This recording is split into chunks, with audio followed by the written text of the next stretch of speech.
Good morning student. बेटा आज हम कृतिका के लास्ट चैप्टर माटी वाली पर बात करेंगे। माटी वाली जो पाठ है ये विद्यासागर नोटियाल के द्वारा लिखा गया है और माटी वाली इस पाठ में सबसे महत्वपूर्ण भूमिका निभाती है क्योंकि इसमें एक बुढ़िया का वर्णन किया गया है जिसका कोई नाम का लास्ट तक हमें पता नहीं चलता है कि इसका कोई नाम भी है। वो जो काम करता है उस काम के आधार पर ही उसका नाम माटी वाली रख दिया है और माटी वाली नाम इसलिए रख दिया है क्योंकि वह घरों में लाल मिट्टी डालने का काम करती है। ये टिहरी बांध बनने से पहले की स्थिति का यहाँ पर वर्णन किया गया है कि टिहरी नगर जो टिहरी शहर है ये भागीरथी और बिलांगना दो नदियों के तटों पर बसा हुआ टिहरी शहर है जहाँ की रेतीली मिट्टी है।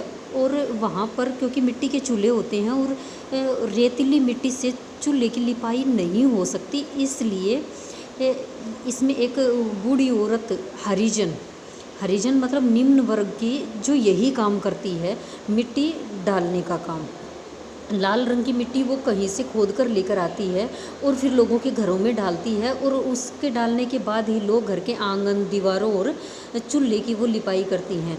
और इसको सभी जो टिहरी शहर के व्यक्ति हैं वो सभी शहरवासी बच्चे सभी इसको माटी वाली के नाम से जानते हैं। ये सिर पर एक लोहे का हमेशा कनस्तर रखती है, कैंटर, जो लोहे का हम अपनी क्षेत्रीय भाषा में लोहे का पीपा बोलते हैं, जो ऊपर से खुला हुआ होता है जिसमें मिट्टी डालने में और मिट्टी को बाहर निकालने में कोई भी समस्या नहीं होती, हमेशा उसको रखती है। और घरों में मिट्टी डालने के बदले में इसे केवल जो व्यक्ति हैं वो एक दो रोटियां दे देते हैं, वो भी रात की बासी रोटी है वो दे देते हैं।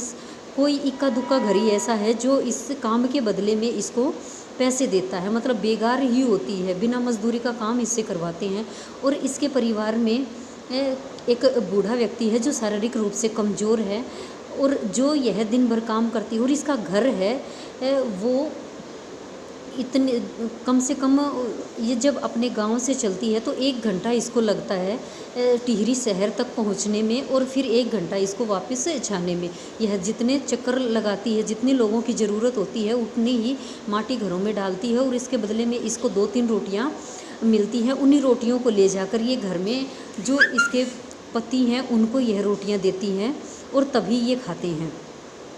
और इसी में एक मालकिन का वर्णन आया है। एक मालकिन होती है जिसको अपने पूर्वजों की जो चीज़ें हैं उनसे लगाव होता है और वह उन चीज़ों को बेचना नहीं चाहती, चाहे उसके दाम कितने भी मिले, ये उसमें दिखाया गया है।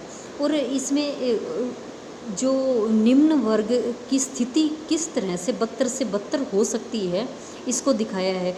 टिहरी बांध जब बना और टिहरी बांध के बनने से ही आसपास का क्षेत्र है वो जलमग्न हो गया था। सभी के घरों में पानी भर जाने के कारण इस बूढ़ी जो माटी वाली है जो घरों में मिट्टी डालने का काम करती है, इसका भी झोपड़ा है वो पानी से भर गया है। और भरने के बाद और टिहरी बांध की जो ज़मीन है वो सरकार ने ले ली है, तो यहाँ पर जो लोग रह रहे थे उनको दूसरी ज़मीन दे दी है, लेकिन किस आधार पर कि उनके नाम जो ज़मीन है अब माटी वाली के पास के नाम से कोई भी ज़मीन नहीं है, इसलिए उसे लग रहा था कि अब हमें कहीं भी कोई जगह नहीं मिलेगी।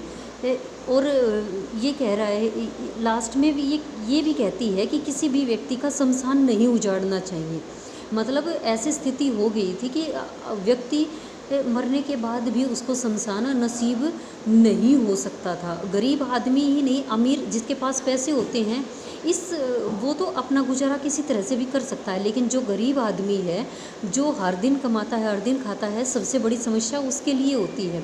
माटी वाली पाठ में आप सबसे बड़ी जो समस्या है वो विस्थापन की समस्या है। विस्थापन क्या होता है, जब एक जगह से ही दूसरे जगह पर अपना सारा कारोबार या ज़मीन वहीं पर छोड़कर दूसरी जगह रहना पड़े, वो होती है विस्थापन की समस्या, एक स्थान से दूसरी जगह जाकर बसना।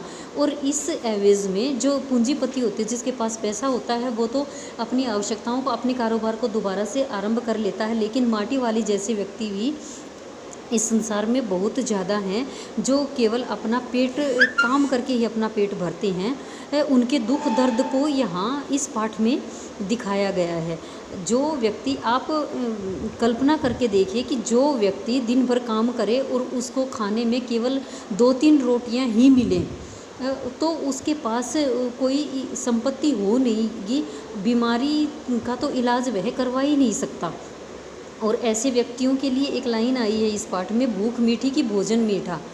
ये इस कहने का अर्थ क्या है कि जब भूख लगी हुई होती है तो हमें रूखा सूखा भोजन भी अच्छा लगता है, लेकिन जब हमारा पेट भरा हुआ होता है तब हम स्वादिष्ट खाने की मांग करते हैं। लेकिन माटी वाली है वो सिर्फ पेट भरने की बात यहाँ पर सोचती है, उसे अपने भाग्य के बारे में कि उसका भाग्य अच्छा है या बुरा है उसके बारे में सोचने का समय नहीं है। यही इस पाठ में पूरी तरह से दिखाया गया है। आप इस पाठ को पढ़ो और कोई भी समस्या आए तो वो मेरे से पूछो आप।